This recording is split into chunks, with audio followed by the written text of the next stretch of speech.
Good evening, everybody. It is Sunday night at 7 p.m. It's WOSFL Weekly. I am your host, Jonny Baillie, and this evening, delighted to be joined by someone who's managed to survive a 74-hour bus journey back from Campbelltown, Kenny Henderson. Kenny, how are you? Jonny, I'm good, and 72 hours is probably accurate. Yes, good journey. I hope you're well, mate. It's good to be on. Thank you very much. No, always delighted to have you on. I'll just want to add in just right at the very start. A wee somebody wanted to say hello to you yesterday. So when I'm on my Now Ayrshire radio on a Saturday morning, I'm on with Gary Holt and ex-Killie and Norwich superstar, and Gary said you used to coach his boy.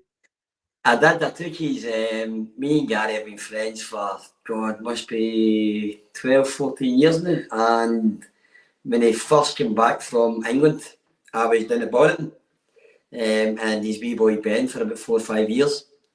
So I've known Holy for a long time, actually. Aye. I know he's Aye. No, he's a good lad. He's in good form when we're in the studio. He's if you want to get him started, just ask him about Derek McInnes. I've seen a different side to him yesterday. Coming back to Kilmarnock yesterday evening, but he told me to say hello to you from him. But good to have you with us, Kenny. Remember, if you are watching live and you want to get involved in the show, please do so. Any comments, any questions for Kenny or myself on anything that's happened over the weekend? We've had quite a few managerial moves over the last couple of weeks, and we've had loads of cup action as well to discuss, with the draw for the South Challenge Cup next round, with the Scottish Junior Cup this week. We've got the Scottish Senior Cup next week, I believe. So anything you want to bring up, then please get involved. If you are watching, please like the video and subscribe to the Pyramid Promotions channel. It's much appreciated. And if you're listening in audio form, please remember to download the episode and rate and review on your podcast networks. We are sponsored by Roxburgh Insurance Brokers. Any insurance needs that you have, get in touch with Roxburgh and they will help you to the best of their abilities.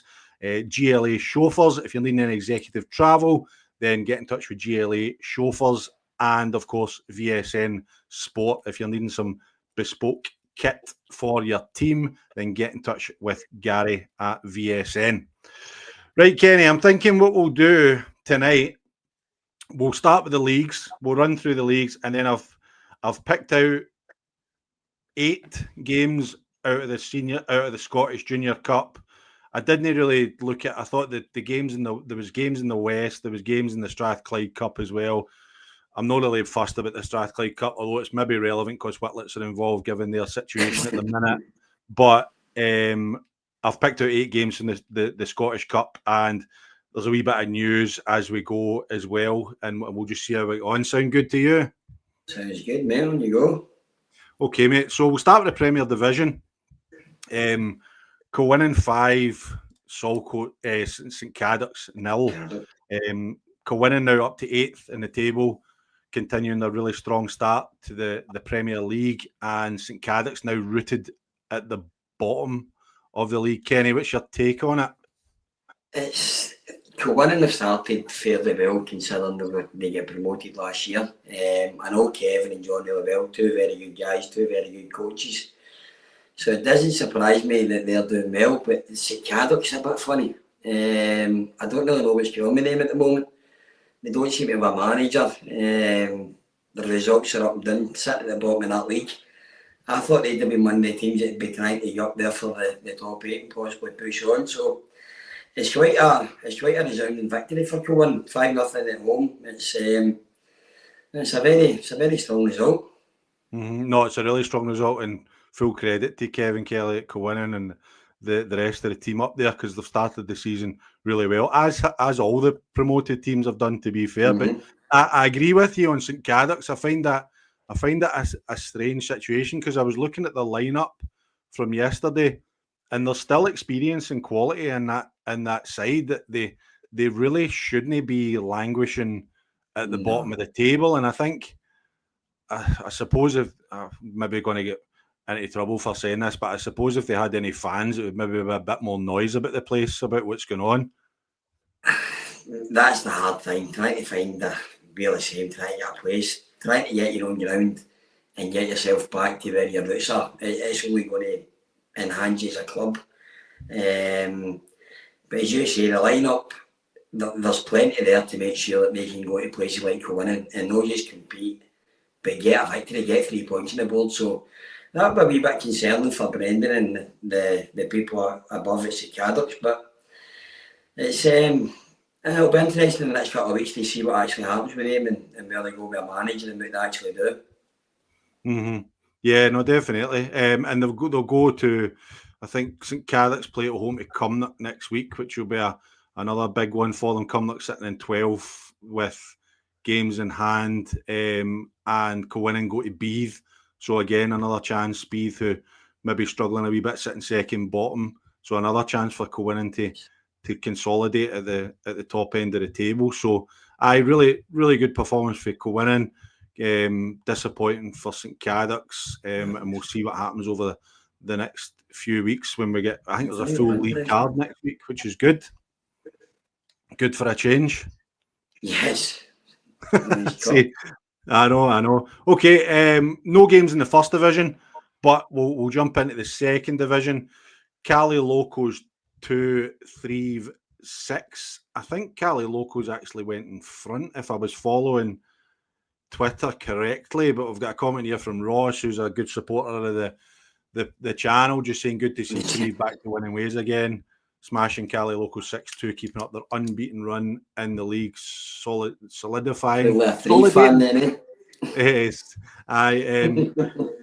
solidifying second place in the league.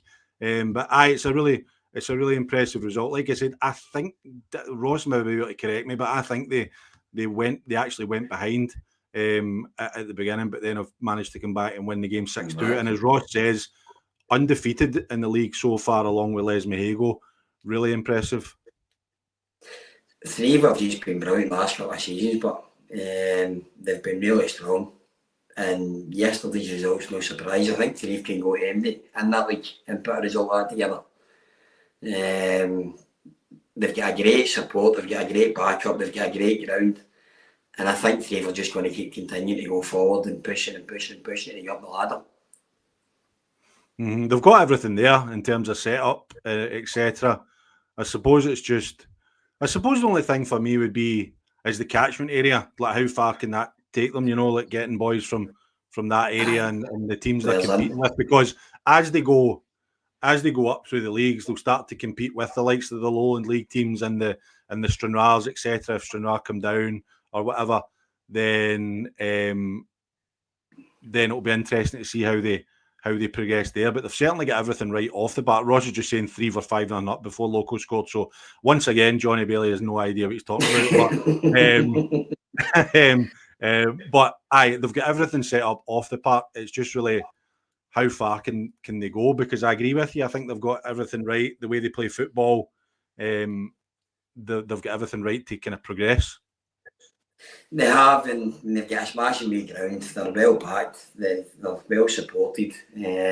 Obviously, they've got an academy that's going to produce their own kind of players. But as you say, the higher you go, you start attracting players for other leagues and teams that are higher up. So I'm sure they'll keep going at the moment. There's maybe a ceiling that Threave can get to, where they get to a certain point and they can't go any higher because of where they are in the geography of the place. But I'm sure the manager will want them just to keep going as they are at the moment and keep winning games and just keep trying to move up the league.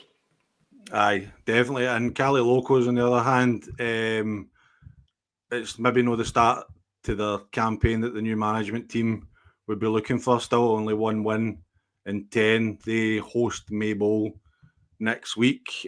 But I think the problem with Cali Locos has always been conceding goals, too many goals, and it doesn't look as if that's been fixed going by yesterday. It's Stevie's only been in there a couple of weeks. He'll be wanting to put his own mark on it. I'm sure he'll be going out trying to strengthen the team, bring players in, try to put his own identity on it. So it's hard to judge what he's doing at the moment. He's only been in a couple of weeks.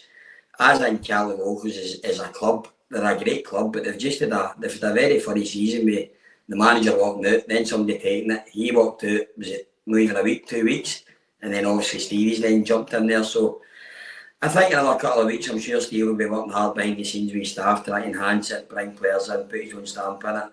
But as you say, he needs to get that back door shut if he's going to get anywhere fast. The quicker he does that, then the quicker he can start trying to compete and win games and put points on the board. And as we know, Kenny, at this level, it's not an easy thing to do for any It's team. not, no. Especially if you're going in mid-season, it's hard. People don't like sell players. You may need to pay over the odds for other players. You may need to wait the end of the season before they can do a rebuild. So it's a thankless task at any club, at any time of the season, but try to do it mid-season. I don't have him. He's got a hard job in his hands, but listen, he's been about the game. He's a good guy in there that used to be in at Talbot. And I'm sure a bit of perseverance, a bit of patience with the chairman and the committee. I think the long term will be fine, but it might be a wee bit of short-term pain for long-term gain. Mm-hmm. Yeah, no, I think you're right. Kilsyth Rangers drew 1 each with Lark Hall. Lark Hall, new manager in post after Brian Crawford left. Johnny Lindsay's coming in to take over. Any thoughts on that, Kenny? I'm correct in saying that Jonny used to be Brian's assistant, aren't Do you know something? I'm going to hold my hands up and say I'm not sure. I'm not too clued up in the goings on at Lark Hall. So if MD's in the chat that knows, please let me know just in case I've got this wrong. But I'm sure. Well, I did see that. I think they put something on their socials like "Welcome back to Jonny" or something along those lines. So I think he's obviously been there before. He's been in. I'm sure Jonny just left in the summer or maybe last summer. So he knows the infrastructure, and he knows the club, he knows the committee, and he knows the set of players that's there. So it doesn't surprise me that he's been able to come in and pick up the names pretty quick and get a good result. Going to Kilsyth, who've been on a good bit of form themselves. That's a decent result to get, especially away at Kilsyth. So I know Lark will be gutted to lose Brian. He's been there for many years, built a great team over a period of time. But I think they'll be hoping for a kind of seamless transition with Jonny coming in, knowing the players, knowing the staff. And then hopefully just kick on and keep continuing the good work that Brian had done. Mm-hmm. Yep, and Brian goes into Wishaw now as well, which you'll be. It is, and I'll meet him next week. I'll play him on Saturday. So actually, you'll be looking forward to that. I hope he doesn't get the new manager bump. Well, exactly. I wish he waited 2 weeks, but we'll wait and see. Yep, and then the final result in that, Maybole beat Thorn 2-0, which I was at, and obviously in my capacity at Maybole. So we're really pleased to get 3 points. That's actually 3 league wins on the bounce for Maybole, although it's came over the course of 10 weeks or 7 weeks or something like that, just because of postponements and game and not having any game because of cups, etc. So it's good to get that and get a clean sheet. And I think hopefully, as I said, go to Cali Locals next week. But in terms of Thorn, I think they'll be absolutely fine. It was probably just, I don't want to speak for the manager, but it's probably just one of those days for them where it just didn't happen, if that makes sense. But again, it's one of those where how much credit do you give that to Maybole, or do you say Thorn had an off day? I suppose, it's one of those. There's maybe a wee bit of both in there, but I think you need to give huge credit to Maybole because I don't think many people would have seen that result coming. Me included. Thorn have been on the rise for the last couple of years. They've hit the ground running again in the second division, and it's. I thought Thorn would have done then and get the 3 points, for being honest. So it's a fantastic 3 points for Maybole. But as you've just said, that's 3 wins in the bounce for Maybole, so things are starting to change down there.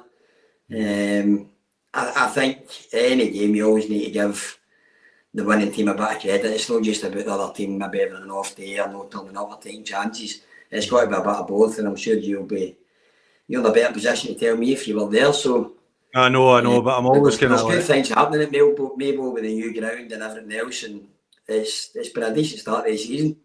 Certainly the last few weeks, maybe. Last few weeks. I mean, we waited a wee while to get the first win under our belt, and then we've done all right, beating Ashfield, Cambuslang, and now Thorn. So we've got a run of away games coming up. We seem to have loads of home games, but scored early yesterday. It's funny. I was talking to who was I talking? I was talking to Dean Keenan. We'll come on to in a bit, and he was saying about how they scored early and it really kind of settled them down. And Maybole did the same yesterday, scored from a set piece, a kind of scrappy goal, but a goal none the same. And the difference that makes to your whole team. You can see it reverberate throughout the whole team when you get an early goal, can't you?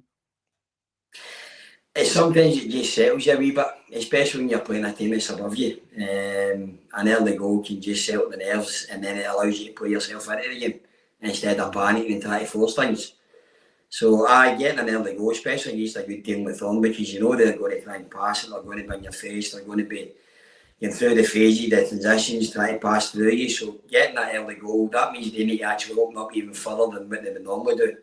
And Thorn play very expansive football, so they're always going to be open to the counter. So if they see the goal straight away, they're probably going to be more open than what they would normally be, and probably try to go higher, quicker than what they normally be. So it's a great result, and the first goal obviously settled you guys done. The second goal sounds as if it's just killed it as a contest.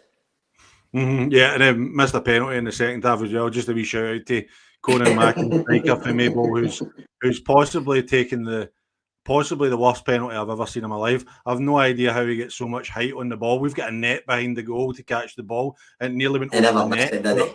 Aye. Honestly, but is that a fine?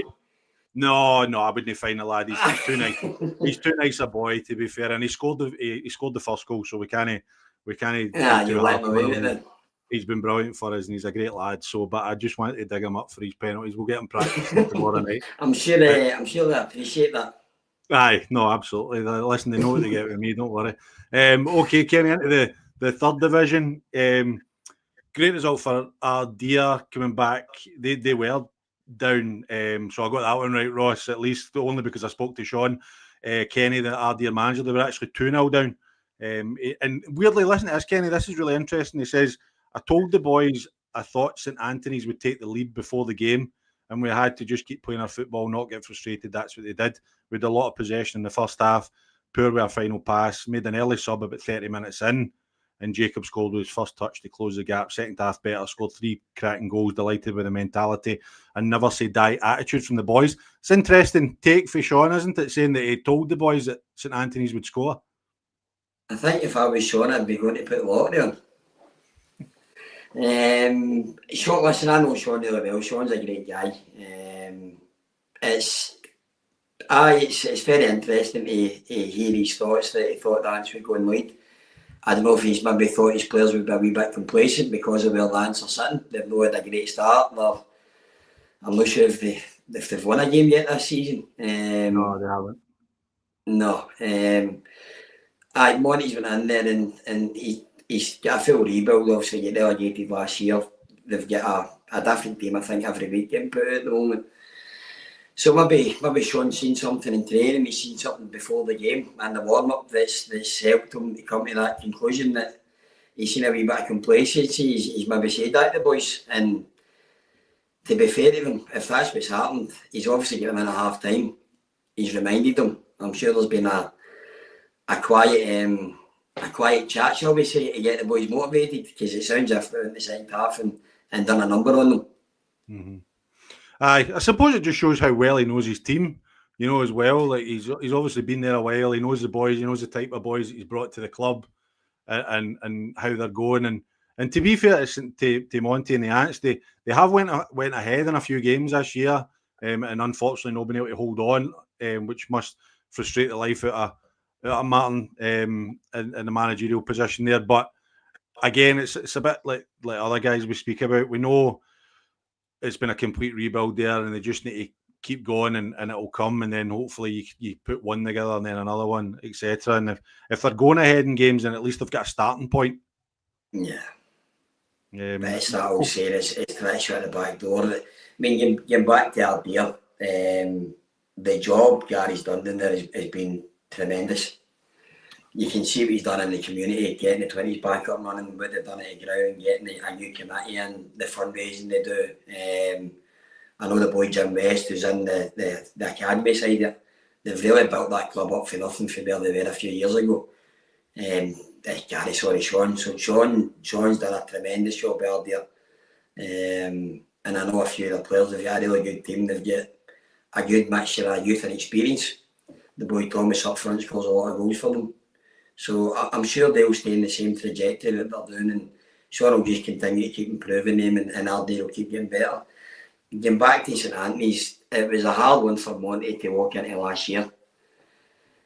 Getting relegated wouldn't have been ideal. I'm sure he wanted to try and stay up. I feel rebuild's never easy for any team. I've been through it myself. He's getting there by taking the lead, so they're obviously doing something right. The hardest thing is trying to shut that back door, and until I can find the right mix of whether it's getting the players in, whether it's his formation or by seeing a game or whatever. Monty's been in the game a long time. I'm sure he'll have his finger on it and he'll have ideas on what to do. I'm sure Monty will come good at that, so I don't see them continuing the way they are. He's too good a coach, too good a guy. But until they get that, it's how long, that's 8-9 games maybe. The longer it goes, it's psychological for the players, for the team.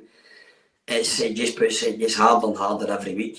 I've seen it myself this season, so I'm sure he'll be desperate for however they win, just to get whether it be a win, not an own goal or whatever it'll be. He'll be desperate to put 3 points on the board as quick as he can. No, absolutely, and I'm sure he'll get there. Speaking about Dean Keenan, we spoke before. By the way, Dean was 40 this week, so happy birthday to Dean. I got him a nice present. I'll not tell you what it is, but hopefully he'll be sporting it on the sidelines. Fingers crossed. But they had a really impressive result going to beating Easterhouse. 4-1. He just said to me that they blew Easterhouse away first 25. Picked them off when they were trying to play out. They pressed them really well. Jack Marks led the line brilliantly, and in front of goal, boys were clinical. Second half against the wind, they'd done the job. Showed good character to get the fourth after they pulled one back via deflection. Very comfy afternoon. Coming after a brilliant night's training, that's him up to 6th. I know Dino was a bit frustrated at the start of the season, but it's looking all right for them now. You know, I was just pulling the table up there to see where they actually were. He's done a great job, didn't he, Gavin? See the last 18 months of he's turned that club around. A slow start to season, as you said. I know I heard him a wee bit frustrated, but he's obviously persevering. And his coaching team and the training sessions, whatever they're doing, the boys are obviously picking up on it. And they're now getting the benefits out of that. To be sitting in 6th position, I'm pretty sure if you said to him at the start of the season after 10 games, you'd be sitting 6th. After a 4-1 victory against a good Easterhouse team, you'd snapped your hands off for it. So I think it's a great start for Gavin and one may continue. I'd be very happy with that. 7 goal difference as well. So they're scoring more goals than they're conceding. So he's certainly doing something right. Yeah, no, definitely. And I remember speaking to Dean just before the start of the season, and he was worried about them scoring goals, but they've went into the league, and yesterday just shows again to beat Easterhouse 4-1. So no, they're going good guns, and congratulations to them. Just what about Andy and the guys at Easterhouse? I expected them to be contenders at the top end of the table. It's maybe not quite just clicked for them yet in the 3rd division.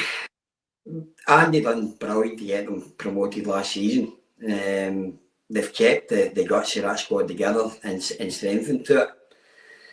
Easterhouse were just a hard team to play against. They were just in your face. They were 90 minutes, young, fast, energetic, didn't give you minutes, didn't give you time, didn't give you a piece of the ball. I don't know if they jumped a level, maybe it's been too big a jump for some of them, or it's hard to, I've not seen any of the games this season, so it's kind of hard to comment, but I'm surprised myself to see them doing it at 4th bottom. I did think they would be at least mid-table to top 6. I thought they would have done enough to compete and they do better than what they're doing. I think sometimes, I genuinely think sometimes we get complacent with the jump up divisions. You know, we think it's no good if you've done well in one division, you go up. No, that I think it's going to be fine, but I do think, and I'm probably being critical of myself here, to be fair. I kind of thought that all the teams that came up for the 4th division last year would be competing at the top end of the table, and maybe that's wrong on my point. Maybe I've underestimated the jump in the divisions, because I think it's definitely there, and I think I've just maybe underestimated it a wee bit. You're talking about the team in Port Glasgow. They've got 2 games in hand. They can go top of the league. Knightswood are sitting in 15 points. They can go up there. So to be fair to the 2 others, they're competing handsome. So they're certainly been able to get in and compete. Kello's sitting in 10th position. So yeah, Yeah. You look at all the teams, it's obviously the further up you go, there's maybe teams that have got budgets and maybe teams that are paying players. I don't know what the thing at Easterhouse is. Maybe they're not still paying or not much of a budget. So you need to take a lot of things into consideration. Any jump up in any league, I think people are going to find it a bit harder. That's just football. But it's still early days. You've only played 10 games. Andy's a good guy. He's been on the block. He certainly knows the league. I'm sure you'll see them climbing it in the next couple of games. But again, he'll be desperate to arrest his wee bit of form and put 3 points on the board next week. Aye. Yep. And Craig Mark moved top of the table. Port Glasgow, as you said, got a game in hand, taking a jump above them again. But it's good to wake up on a Sunday morning and know you're top of the league. What a job by Craig Mark this season. What a turnaround in the club. They have been absolutely tremendous. We were supposed to play them in the summer in a pre-season friendly, but I double booked it. But when I actually have seen that they were top of the table and then I started looking at the results week in, week out, it's been such a turnaround this season. Aye, they've invested really well. I would say that they've bought really good players for the level. I think they've had a wee bit to spend, which is fine. Like obviously, I'm a bit more clued into it down in Ayrshire. I can know a wee bit going on, but they've had a wee bit to spend, and they've spent it well to their credit. And listen, that's great. All power to them. And I think the expectations would be, for me, if I was looking at that squad in that division, I would say the expectations would be at least to be competing to win the league. Well, they're certainly doing that handsome if they keep up that form. Aye. No, definitely. And it's nice to see them because, the last couple of seasons, they've always been a team that's been down the bottom end of the table. Aye, well, last year I think and they're a historical team. I mean, I remember getting down there years ago and playing them when I played, so it's nice to see your older junior teams up the top end of the table. It makes a change. Yep, no, it definitely does. And finally, Lugar at Light St Anne's still looking for that first win of the season. Dorai beat them 2-1. Chris Wilson, Dorai manager, was just saying he was delighted with the victory. Another late goal, thought they controlled the game with numerous chances but didn't take them, but got there in the end. Changed things up a bit shape-wise and personnel-wise, and it didn't really work, to be honest. But overall, another 3 points, so happy enough with it. That moves them. They go joint top with Craig Mark, second in goal difference. But as a manager, Kenny, let's see when you do decide to make some changes personnel and shape-wise, and then it doesn't work, but you still win. How do you feel after that kind of situation? You're probably stuck in catch-22 because you've grinded out a result where you were probably expected to get a result. But if you've not done it in the manner that you thought you should have done it, or boys haven't come in and played the way you thought they would have played, where do you go in the next week? Do you bring the boys back in and you're back to your normal shape, or do you stick to what's happened? I know Chris quite well. I actually heard his interview earlier on the day on Twitter or Facebook, and just as you're saying, he was quite complimentary to Lugar and how they actually stuck in and hung in there. But he did say that he felt these boys were a wee bit stale. He was hoping a change of formation might bring a new spark, a new dimension. But I think a win's a win. So first and foremost, they'll be delighted with 3 points. And he'll probably have a wee look at training this week to see if the boys he's left out have given them the right reaction. And that has gone in, working hard and showing that they should be playing on Saturday. Mm-hmm. Yeah, because it's one of those ones as well, isn't it? Like if you're a player and you're out the team and then you get back in the team and you win the game, you probably expect to play the following week, don't you? It's and to try and manage that expectation, because if you do go in there and you revert back to say he was playing a 4-3-3 and you drop 2 or 3 of the boys that have just won, they're going to be chatting to Bill saying, Gaffer, we won last week, you've dropped me, say they draw next week. How do you then balance that out? So, listen, Chris is an experienced guy. He's obviously seen something in the performances and in training to make him shake things up. And I'm sure he'll have dealt with that in terms of take boys aside, bringing the boys who are going to get in. He'll have gave them a job to do, expectations to carry out a performance. So, it's gave them something to think about. The man of the victory didn't sound too convincing, so it's also maybe gave him that wee bit of a leeway to bring other people in and get back to the shape he was playing. But it's hard as a manager. You can't keep everybody happy, and trying to keep a squad happy over the course of the season, you're always going to get one or two grumbles. So it's a nice thing to have, but it can be frustrating sometimes if it's happening every week. And if he's got one or two chaps next week and he's changed the team again and he doesn't get the result, then I'm sure his next training session could be interesting. Aye. Who'd be a manager, eh? No, listen, I don't know. I don't know. I don't know why we put ourselves through it, to be honest. I know. We say that, and then every Saturday you'd be wondering what else you'd be doing. So it's the nature of the beast. I say it all the time. It's a drug. You can't describe it to people that don't understand it. No, you know. The only way you can describe it is it's like a drug and you're an addict and you need to do it. And when you're not doing it, all you do is think about it. You know, I mean, your phone's going 24/7. You're planning sessions. You're talking to other teams. You're arranging games. My wife gets off her head. She ends up just going upstairs. It's like a full-time job on top of a full-time job. The hours that the guys put in, it's crazy. But we do it because we love it, especially doing it at my level. We're not making any money doing it at my level. And we do it. People think it's a hobby. It's more than a hobby. It takes up most of your life. So, I would rather be standing in the sideline this Saturday than standing inside a stadium and not being able to affect it. That's for sure. Aye, that's what I was just going to say. And I always say to people when they say it's like another full-time job, I say no, it isn't, because it's 24/7. Full-time job you do 5 days a week, or you do 40 hours a week or whatever.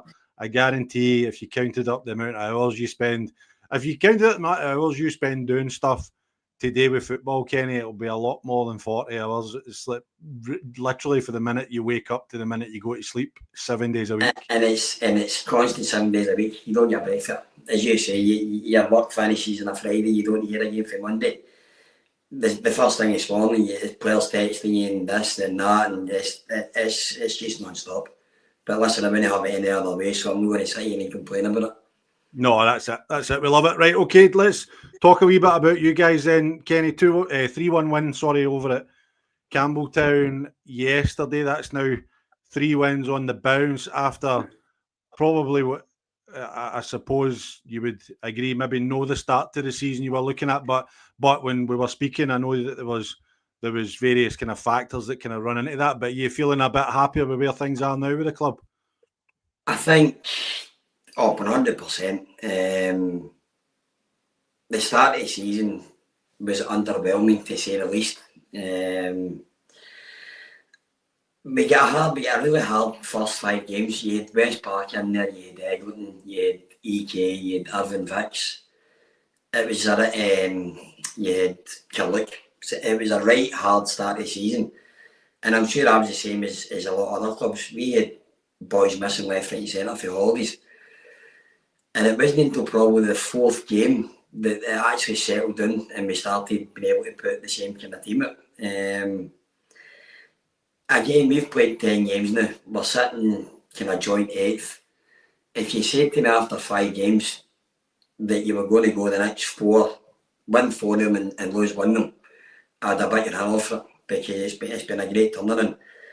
I said to the boys in the changing room, they just had to be patient. But I knew what we had. I knew what we had coming back. We've been unlucky with injuries. We've strengthened the last couple of weeks with just the brink of bringing a new boy in the night. I'm just waiting the paperwork getting finished. So certainly moving forward, we're a lot stronger depth-wise. We're not as naive as we were last year. And what I've really noticed the last couple of weeks is games where we would have lost last year, we're actually grinding it when we're not playing well. And that was certainly the case yesterday. Campbelltown made it very, very, very hard for us. They went 1-0 up after 4 minutes and we were terrible. And I think you need to give Campbelltown full credit to that. They never let us play football, they never let us settle on the ball, they never let us get into our stride, and they turned it into their way of playing. And it was a battle, and to be fair to the boys, they were up for it. we get the equaliser just before half time through match, and it was a kind of reset. You get a minute half time, press the reset button. In the second half, to be fair, we were a lot better, so we managed to get 3 points. But as you say, the last 3 games we've beat Saltcoats 3-1, we beat BSC 6-0, which I don't think anybody seen coming. And then we went away to Campbelltown and beat Campbelltown 3-1. So we're heading in the right direction, and we're getting boys back. We had Jamie Miller back yesterday. He played 60 minutes with wee Murray Reid back. Ryan McCarthy's back next week, so we've got a few big players coming back. And hopefully after tonight and into tomorrow we'll be 2 new additions in the team. So it's starting to resemble something of what I thought it would be this season. Mm-hmm. No, good, and it's good to hear that things are on the right track. Did you have any kind of expectations for this year? Are you aiming for that top 8 spot to get promoted? I think every team in that league's aiming for the top 8. If you're going to be honest, I think there's everybody in that league aiming for the top 8. Last year, obviously, we did the full rebuild, and it was about getting boys experience. So after the 1 year's experience, it was trying to keep that squad together. We kept everybody bar we lost Kenmore who went to Greenock, and we strengthened, and we're a lot stronger in depth. So the top 8 was that was a given. That was put to the boys at the start of the season. But it's top 8 and above that you're trying to challenge for. So it's been a bad start, it's been a poor start, but we're now starting to resemble what I feel is an Andy Hogg and a Kenny Henderson football team. We've now put 3 victories on the board. We've got Wishaw at the weekend, which will be a hard game. The next run of 3-4 games is if you look at the league table, it's that wee cluster of teams running about us. So we've got YM shortly, we've got Giffnock shortly, we've got Wishaw we'll be playing Saturday. We've a couple of weeks' time we're away to Villa leaving. So it's important that you try and pick up as many points against these teams that are sitting and running about you. So, no, listen, we're very happy with the last couple of weeks. We're confident it's a good dressing room. The boys are they're playing well. They're certainly motoring in the right direction. It's just trying to make sure everybody stays fit. And I'll have a headache in my hands very shortly, because once you get boys back from injury and you bring other boys in, but it's a good problem to have. It's last year we never had enough depth, so it's something we identified and we made sure we were better this year. Mm-hmm. Yeah, and are you back at New Western Park yet? Is it back open? This Saturday will be the first time this season. So where have you been playing? Oh, we've just done the rounds, Jonny. We went for 2 games at Largs. Who were brilliant. Thank you to everybody at Largs for accommodating us. And then thank you to Shettleston, Glasgow. We played 2 games at Glasgow. So we've not actually played a home game yet this year. We played Eglinton. That's what I was going to say. So that game's been like an away game. Aye, so that's what I was going to say, because I think you need to make people aware of that as well. You know that you've been scrambling about trying to get a pitch. I mean, I know New Western Park. I know New Western Park isn't yours, but it's still your home technically, because you've got the agreement with Renfrew. But no having that must have been a big factor in your start to the season as well, surely. Well, there was many things, but I'm not one of the managers. I mean, when you put your thoughts up, I've never dwelled in, we've got this, too many injuries and this and that. You just deal with the circumstances you're dealt. There's between the injuries and obviously not having a home park for the first 5 games of your season, it's going to play a massive factor. Now we go home on Saturday, and it'll just be great. See, just the journey, 10 minutes along the road, instead of 40 minutes into Glasgow, an hour into Largs. Everything about it's going to be so much better, and having a full squad again. So we're really looking to take maximum points for the next few games and really kick on the second half of the season. We want to be in that top 8. The aim at the start of the season was promotion and nothing else. So, but it's such a tight league. There's so many teams that can be end in that league. I think if you look at it, we're sitting 6 points behind second place in the table. It's just such a tight league. So Wishaw will be a hard one on Saturday. Brian, you're in there. Brian's an experienced manager. He's been on the block. He's done a cracking job at Larkhall. he's already went into WOSFL, picked up a point in his first game, so he's obviously get them organised as quick as what he's done. So we just need to try and win as many games as we can. Getting back to New Western Park's only going to play into our hands. Being home is going to be better, and yet the players back, it's only going to enhance us. So no, there's lots to look forward to. There's lots to be happy about. And again, we spoke about where we are in the league. If you gave me the start that we had, and you told me after 10 games where we'd be, I'd have probably took it, if I'm being honest. But certainly we want to be kicking on now. Yeah, I think you're right. I think you're absolutely right. And I think we should take everything into consideration. I know you're not one to make it excuses, if you like, or reasons for it. But I think we all picked, when we were doing our predictions at the start of the season, we all named you to be one of the top 8 sides. So get your fingers out and get up there so that it makes us look good. I mean, it's thanks for the pressure, Jonny. You know, I like you under the radar. Last year was brilliant. There was nothing expected. We were going to be the whipping boys. We weren't going to pick up a point. We weren't going to score a goal. We weren't going to win. And in the space of 12 months, I remember listening to the show, and PJ's putting us in the top 3. You're picking us for promotion. I'm going, I don't think we're going to be quite this year, boys, then, eh? So that's it, mate. That's it. That just shows the kind of job that we've done the last year. There's a lot of good things happening in St Piers with between Andy, myself, the new members in the committee, even the boys club. We've really brought it all together, and there's lots of positives on and off the park. So we just need to continue doing what we're doing, and if you could maybe keep our name out your mouth for a couple of weeks and just let us go under the radar, that'd be perfect. But see, usually I get teams saying that I don't talk about them enough. What we talk about you, so that's fine. Just remember, Kenny, as always say, pressure's a privilege. As and you know, I think it goes to show what we've done, that we're actually getting spoke about, and I think that is a good thing. It shows where we've came in a year. So no, listen, long may it continue, and yes, definitely top 8, Jonny. That's it. Yeah, good man. Okay, I think the without being cheeky, Kenny, don't be offended, but I would say game of the day in the division was EK Thistle and Irvine Vicks. Really impressive 2-1 win for Irvine Vicks to go there. I spoke to Ben Carson, the Irvine Vicks manager. He was just saying another great result. More happy with the performance. Boys were excellent, deserved a few more goals. East Kilbride were a strong, well-drilled side, but they stood up to that side of the game, played some really good football on a tough pitch. Your young squad that are doing well, but the older heads like Kevin Adams, Stephen Gaffney, Sean McElroy are driving standards, which is what we're looking for. And I did say to him that they seem to, the last couple of games, seem to be keeping the back door shut now, because that was a real issue for them at the start of the season. And he said that they've been working on a lot of shape off the ball that seems to be working at training. So they're seeing the benefits of it, and that was a really impressive result for them yesterday.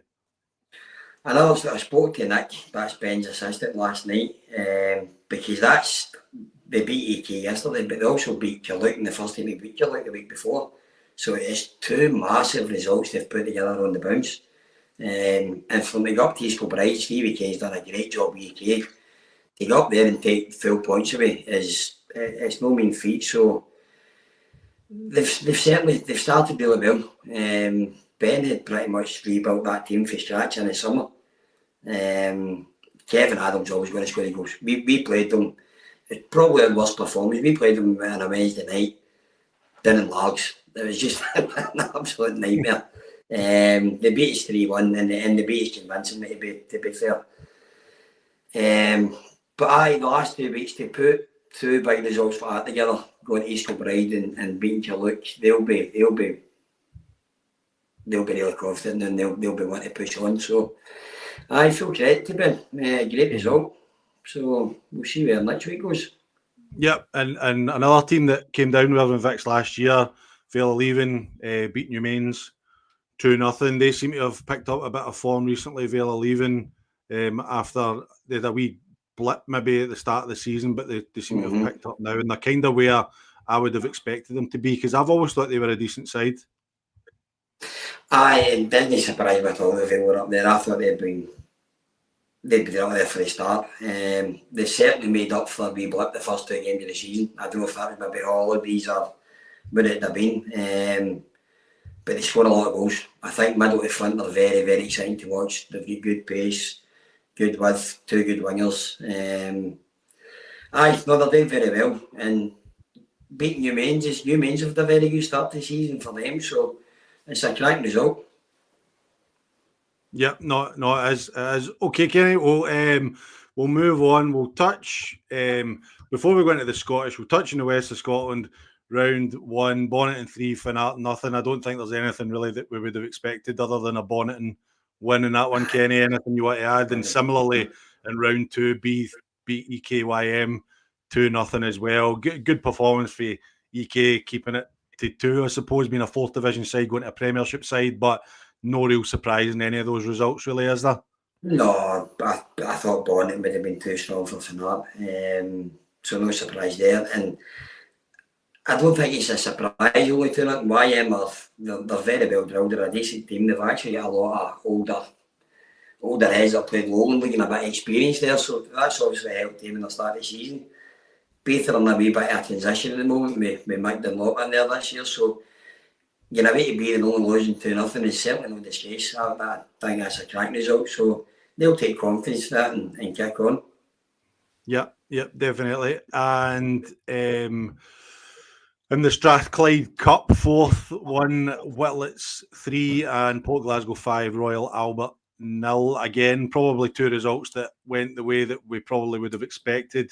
Whitlets parted company with Graham Neal, as was revealed on the podcast last week, if you were watching. And so there's been no announcement as of yet, but I know they were looking for applications, which closed on Friday. And then I suppose we'll just talk a wee bit about Darvel parting company with Michael Oliver as well, because Darvel play Whitlets this week, so it could be the battle of the caretakers, or we might have new managers in charge. But always sad to see managers leave their jobs, Kenny, because as you said, and we've spoke about it ad nauseum, how difficult a job it is, and how much these guys put into the jobs. It's always difficult when it doesn't work out for them and they leave their clubs. As I mean, for Whitlets, Graham Neal went in there last year and getting promoted, so I don't know what's happened. I know he's not had a great start to the season, but I'm not sure the background, the circumstances why he left, if it was a mutual thing or the committee have decided they want to go a different direction.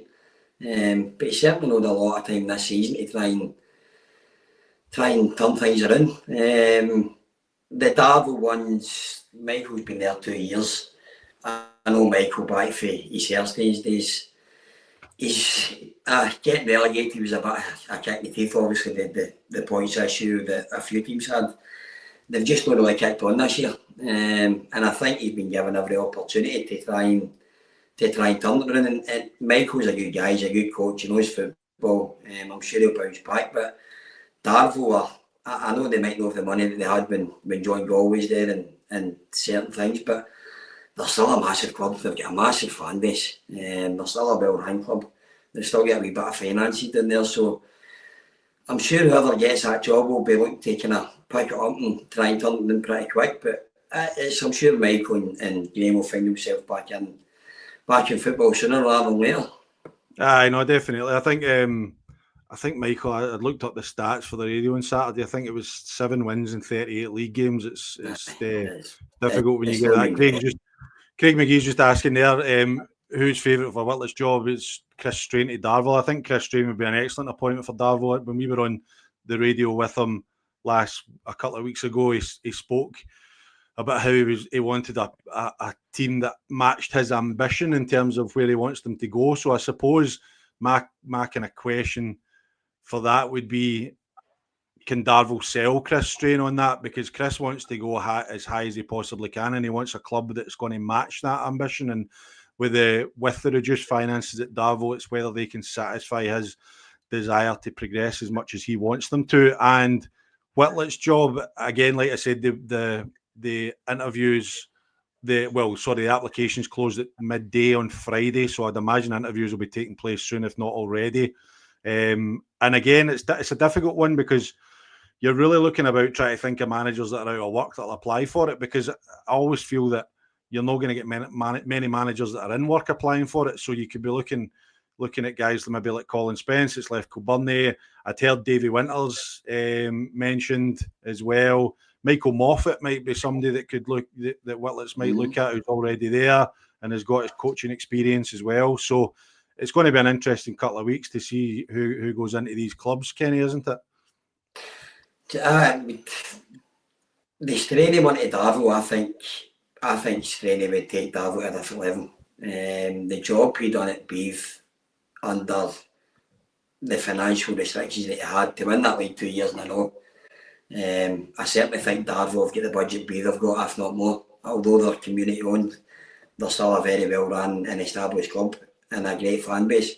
I think that could be a perfect fit. Whoever gets Straney is going to be a lucky club. And with this pyramid thing, obviously 8 teams going to the Lowland, below 2 for the Premier League can't go. Darvel have met all the criteria and certain things, so that might be something else that sways it for Straney, if they're going to try and get up into the Lowland League. It will be interesting. I think Darvel's next appointment is going to be crucial because they've had a couple of bad years.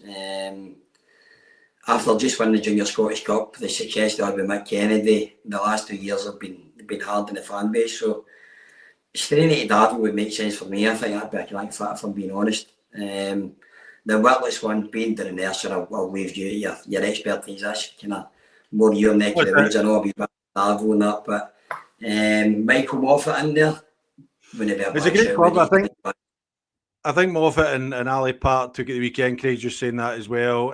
Gary O'Hanlon's saying that Davy Winter's a no-go 100%, so that knocks him out if that's true. Craig McGee is saying Straney's meant to be a done deal to Darvel, and Liam Carlo's just saying that thought Chris Straney would be good enough manager to step up to the Football League. I think he would be. I think if you look at there's managers that have been in the setup before that have stepped up. Obviously, Stevie Aitken was at Coinning, didn't have the greatest time at Coinning, and is doing all right at Stranraer, and obviously Stephen Swift had a good run at it with Stenhousemuir as well, and it's come back to Cumnock. So no, I do agree. I think the thing about Chris Strain is he's got the mentality and he's got the self-belief to get up to that level. But I don't know if a team in the league would appoint him. I think he would need to take a team there. So I think that's probably where he would need to find a team. And Kenny's just mentioned there that Darvel can't get promoted into the Lowland League. So there's obviously some issue there around licensing. So it's always good when Kenny's on the show. And by the way, Kenny, happy wedding anniversary. I think the 50-year wedding anniversary as well to Kenny. So congratulations on that. I saw on your social media last night.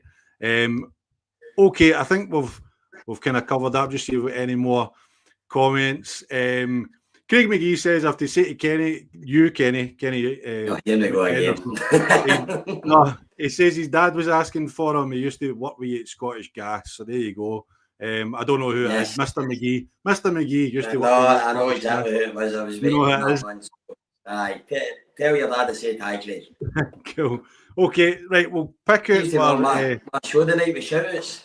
That's it, mate. That's it. Listen, you're a popular guy, Kenny. It's fine. You know, you've got all the top shout outs as well. We actually had another one earlier on, mate. There, I was going to keep it to the end, but we may as well just say it now, seeing as we're going. Paul Mooney is just saying, good to see Kenny on the show. Wish St Peters all the best. Good club.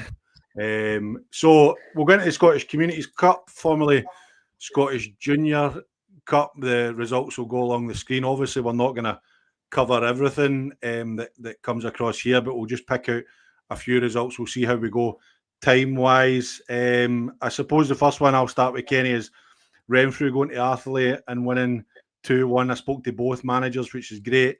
Willie Dyer, the Atherley managers, said they were really disappointed yesterday. They started the game, first 10-15 minutes, the brighter side, had one or two chances, and if they take them, then it's a different game. Renfrew came back into it, second half, lost a terrible goal, mountain to climb after that. Managed to get a goal back, but Renfrew thoroughly deserved a win. And Jimmy Quigley, the Renfrew manager, said a really hard-fought victory against a good side. Again, he said they started well. Their goalie had to make a couple of saves. So it's always good when the two managers mirror each other. But they had chances to put the game to bed. They hit the bar. Their goalie had a couple of good saves. Really, really pleased to see them do both sides of the game throughout the match. Delighted to win the hat for the next round, as it's a tough place to go and get a result against a team with quality. Good result for Renfrew too. Obviously Premier League sides, but a strong result for Renfrew going there and winning 2-1. Jimmy Quigley, what he's done through the last 18 months has been something else. He works in a fraction of the budget of what the rest of the Premier League teams have got, and he just keeps producing results after results after results. I think if he keeps this up, he'll be getting the freedom and infra very shortly. So no, I'm delighted for Jimmy. Obviously, we share Brentford's ground, so it's great to see them firstly doing well in the Premier League, but also continuing in the Scottish Cup. And I think when you get two managers that say the same thing, it's not very often that happens. Sometimes other managers will say one thing and another manager's going to say something else. So it sounds as if it was a very even game, a game that was wide open, chances for MD, and then through obviously just scraped by and took it 2-1. But to do that at Athlone, it's a hard place to go. So he'll be delighted at that. Yep. Pollock go through to Dundee's Craigie and win 5-2, which I think is a good result. You're never really sure what you're going to get when you go through to the East. And Josh Gardner, who's just commented there saying that this is like GBX with all the shout outs tonight. So we'll get some tuning on in the background next week. But Josh just saying Pollock game was a game of two halves. Started the game slow, didn't find any rhythm. We were poor in all parts of the game.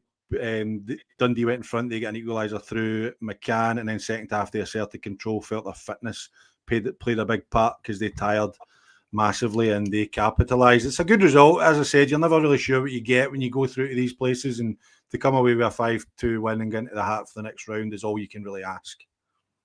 No, and firstly, just to get back to Josh, I'm still waiting for that cup of coffee he owes me, so when he wants to give me a text or give me a phone, absolutely delighted. I think Josh went in there in the summer with Maxie. You've seen the signings, obviously there's not a lot of money kicking about Paul. There's a lot of young boys he's took in, and I still keep in touch with Josh. He's absolutely loving it. He's loving the coaching side there. But the last few weeks you've just seen the results getting better and better and better and better. So it sounds as if the boys in the squad they've put together are just starting to gel and kind of kick on now. And long may that continue. And as you say, I think going to be anywhere in the Scottish Cup and winning the margin they did. Brilliant result and delighted for Josh and everybody at Pollock. Yep. Good game for the neutrals at Thorneywood, beating Glasgow Uni 5-3 again. Spoke to both managers. James McCauley, the Glasgow Uni manager, just said it was a mad game. First half they were dreadful out of possession, didn't get close enough. That they talked about making silly mistakes at the back and saying that they got a 2-0 lead. So it just shows you one exceptional goal and the other one an error. The two big opportunities to make the lead bigger, and after that they collapsed for the next 20 minutes, dropped too deep, invited them onto us, and ended up conceding 3 goals a short period of time. One being a penalty for handball. Less said about that the better. Second half he was delighted, created more chances. Got it to 3-3 and was saying looking likely to win it. Then Thornley would score after another error. What they've learned in the 3 cups is they're good enough to compete against teams like Thorn, Cumnock and Thorneywood, hoping to take the positives from these tough tests into the league and push on. And then Adam Coakley left me a voice note just to say happy birthday to Adam. He's 38 today as well. And he was just saying pretty similar to James, that it just the game swung in a short period of time and they pulled away towards the end. And the wee mention for Rhys Goldie, 18-year-old, he's a young lad who's come through the system, scoring goals for them. And the point Adam wanted to make was it's big goals, it's goals in big games as well. It's not just they're putting them on when they're comfy and he's nicking one at 4-0, 5-0. He's actually contributing in a really positive way. And that must be great. You'll get that a lot with the team you've got at St. Peter's, is seeing these young boys coming through and contributing to the success of the team. But great game for the neutrals at Thorneywood, 5-3. 8 goals. I'm sure their £6, £8 entry fee was well worth it. Thorneywood have had a great start to the season. They're really doing well. But they've not just obviously the young boys scored yesterday. It's not the first time they've done that. I've seen a couple of times that they've got a right good youth team coming through, and there's 2 or 3 good players, good young players that they're not frightened to start or play. And as you say, they're not just throwing them in for a token gesture, 10 minutes to get a senior appearance. They're in there to make something happen and stay in the team. So it's great to see teams further up the pyramid still developing and playing their own players instead of these boys getting to 20s and then falling away. So I think that's one of the most important things, that these teams are using their 20s and they're using their youth team to still develop and make their own first team stronger. So no, great result, great game, and delighted for a young boy to grab a goal. Yep, and Glasgow Uni again, like James is saying there, just gives them that confidence knowing they can go to these. But I always think they can, because Glasgow. One thing about Glasgow Uni is they've got that, the way they play, and they kind of they exude quite a bit of confidence throughout the team when you see them. I'm not really surprised that they can go and compete, but I suppose it's just reaffirming that to the players that they're good enough to go and compete up the divisions, isn't it? It's probably a mentality thing. Glasgow United are always one of the fittest teams, if not the fittest team in the league at 20s level or at senior level. Obviously, they're allowed to bring a few outsiders in to kind of help the club in general, but they're always there or thereabouts. You never see them getting hammered, or anywhere they've went, they've always competed. And as James said there, maybe taking it away for these 3 games, that'll be a mentality thing for the boys moving forward. That they've stayed in a game, they've made daft mistakes, they've been punished, and if they're going to take anything, maybe that's the biggest thing. The higher you go, the more mistakes you make, you get punished for them. So, no, he's a good guy. They're a well set up team, so it didn't surprise me to see them competing, and maybe on another day it could have been something different. Yep. Okay, moving on. Vale Clyde drew 1 each with Kilsyth Athletic. I thought, again, Kilsyth Athletic go to a team in a higher division and losing penalties. They must be getting sick of it. Aaron Connolly actually said something about penalties that I can't repeat for one, in case we get kicked off the stream. But he was just saying that Vale Clyde, they missed 2 penalties in the actual game, so they rode their luck. But they had 13 bodies, brought in 420s players, set up to be hard to beat, and hope that the game opened up a bit later on. Competed really well. Last 15-20 minutes, we created 3 or 4 great opportunities. That's 2 games in the bounce. They've competed and held their own against good Division 1 sides, positive on our journey. And John used the Vale Clyde manager was just saying again, missing 2 in-game penalties almost cost them. If they score them, they go on to win that comfortably, probably, which is fair. But a positive result for Kilsyth Athletic. I think they'll take the positives out of that, that they've managed to match Vale Clyde. 100%. And Azza and Big Staley and the 2 others, they've done a great job with Kilsyth. That was a hard job to take in summer, obviously, with the previous manager walking away. I think they lost all the players. It was a full rebuild, so to get them in the position they're in, going to places like Vale Clyde, who on their day could beat MD. John Hughes has done a great job with the Tin Bill. So for Kilsyth to go and match them and just get put in penalties, it speaks a lot for what Kilsyth have done. I'm sure John's maybe a bit frustrated that it's took penalties to get him through when he's missed 2 penalties in 90 minutes.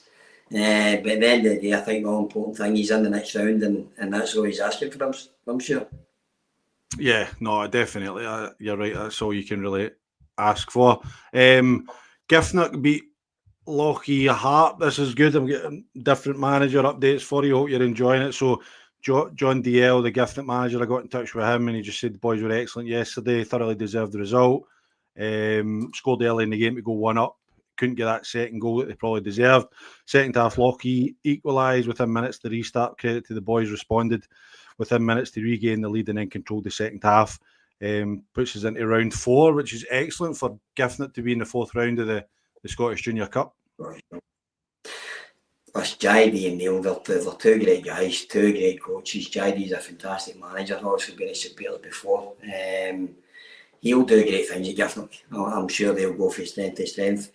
It was one of the first results I looked for yesterday in the bus on the way back down the road. So delighted for him, delighted for Neil, and delighted for the club. It's a statement victory. Again, Lochie Hart coming in for the day. You don't know what you're going to get. So to go and score 5 goals and blow them away, it sounds a pretty comprehensive victory in the end. Yep, definitely does. And just 2 more, 3 more games we'll touch on quickly. Kenny, spoke to Daryl Meikle, Les Mahego, manager. They had a good 4-1 win against Ashfield, and he was just saying it's always difficult when you play a team in your division, but he's really pleased with how the season has been going this year. This so far, they're still unbeaten in the league, I believe, Les Mexico. So they've had a really strong start to the season as well. Darryl's just packed up at Les Mexico where he finished off at Lamp. He done a superb job. I know Peter quite a wee bit at Ashfield, so he'll be a wee bit disappointed maybe in the manner of the defeat, but for Darryl and Les Mexico, they just keep going from strength to strength. Beating a team in Division 4-1 yet the fourth round. He's certainly a manager on the up, and he'll be delighted with it. Yeah, no, definitely. And with a wee comment right at the very beginning, just when we started from Yoker TV, just saying anyone talking about Yoker scalping another big team. Yes, we are going to talk about Yoker scalping another big team, beating Ardrossan Winton Rovers 3-2. That is maybe a result of the round, I would say. Let's have a wee look at it as they're going along. But it's got to be up there. It's got to be up there. It's certainly up there. You know, it was funny, I was bus driver yesterday to Campbelltown. Stevie O'Neill, he's a coach in Ardrossan, so we had a good chat on the way up and you back down. So, but Dom O'Donnell, he obviously stepped up for Yoker 20s at the tail end of last year, kind of keep them up. We played Yoker in a pre-season friendly in the summer. They've surprised me, I need to be honest. They've started better than what I thought they might have. And they've strung, maybe the last 3 or 4 weeks, they've strung a couple of great results together.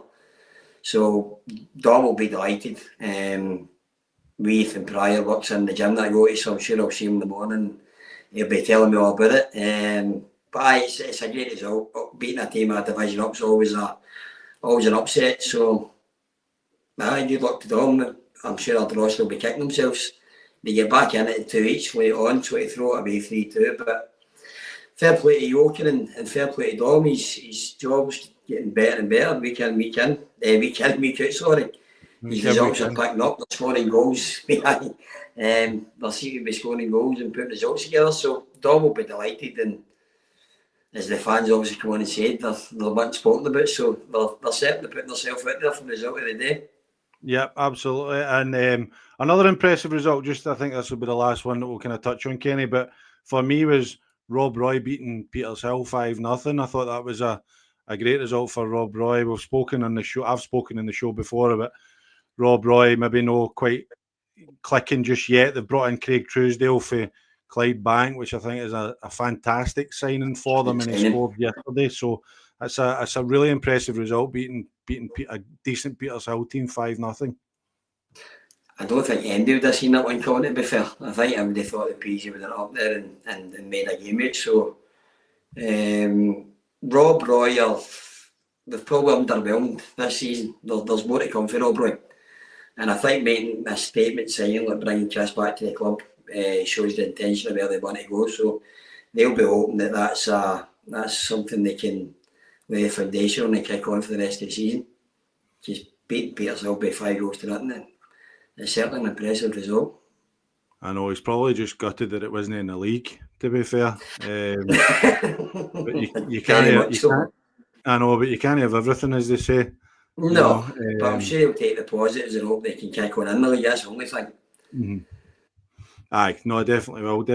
Okay, mate. I don't think we've got anything else to cover. With nothing really else in the chat. James Bell's just saying it was hard first half yesterday, Kenny, more like the boys. St. Peter's getting stronger and will continue to. So kind of just what you were saying. Just to touch on, we shout out from Kenny there that the draw for the next round of the Scottish Communities Cup is taking place next Wednesday at 7 on YouTube. So you'll be able to find that on the Scottish Junior YouTube or the Scottish Communities YouTube if you want to have a watch and see who your team gets. I think we've covered quite a lot there, Kenny. We've rattled through quite a few fixtures. Was there any other results that stuck out to you? Anything else you want to bring up? No. How did Benburb St. Rocks? Did Benburb go beat the Rocks? They drew one each. They drew one each, and then beat them in penalties.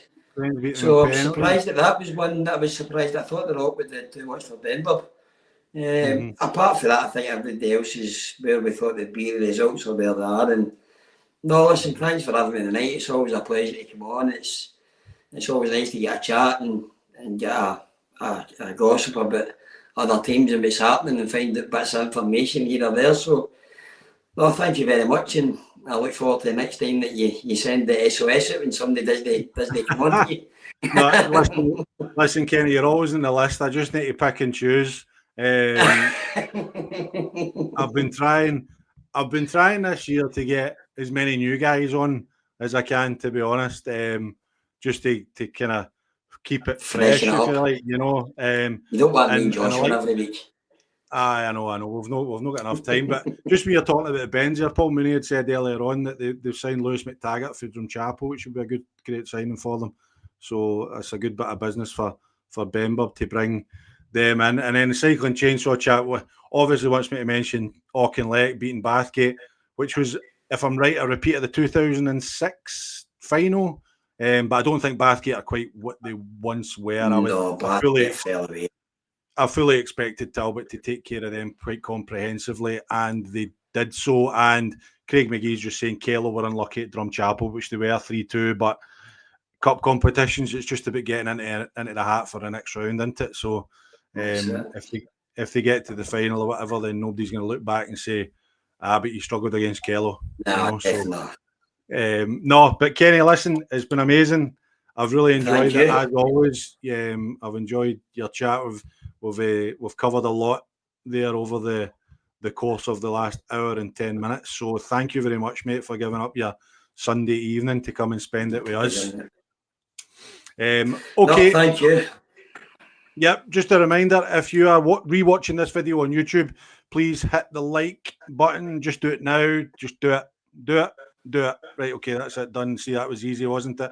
And subscribe to the Pyramid Promotions channel. If you're listening on audio form, then please download the episode, rate and review on your podcast networks. Sponsors are Roxburgh Insurance Brokers, GLA Chauffeurs, and VSN Sport. And I'm absolutely delighted, Kenny, because I don't know if you saw, I like to count up the goals because I like to talk about value for money and what the average goals is per game across all the games. And I was gutted last week because it was below 4, I think, for the first time this year. I was raging. But we're up at 4.4 this week. We're up at 4.4. So I just included all the Scottish Cup games. I couldn't be bothered just separating them all into West and East. I don't have that much time. But 188 goals in 42 games, 4.4 goals per game. It's amazing. It's amazing. So if you are looking for something to do of a Saturday afternoon, then please dig out a tenner and go and watch your local West of Scotland Football League team, because I'm sure they will appreciate it. Now, next week, I am not here. I am in the US of A. So I don't know if there will be a show next week. I'll need to speak to PG and see if he wants to put something out. But I certainly won't be here, because right about now I'll be in the Baltimore Ravens Stadium in Baltimore, Maryland, probably with a beer in my hand, enjoying myself. So I won't be here next week. I'll see you again in 2 weeks' time. So I've been Jonny Baillie. He's been Kenny Henderson. Until 2 weeks' time, take care of yourselves and each other. Cheers. Thank you.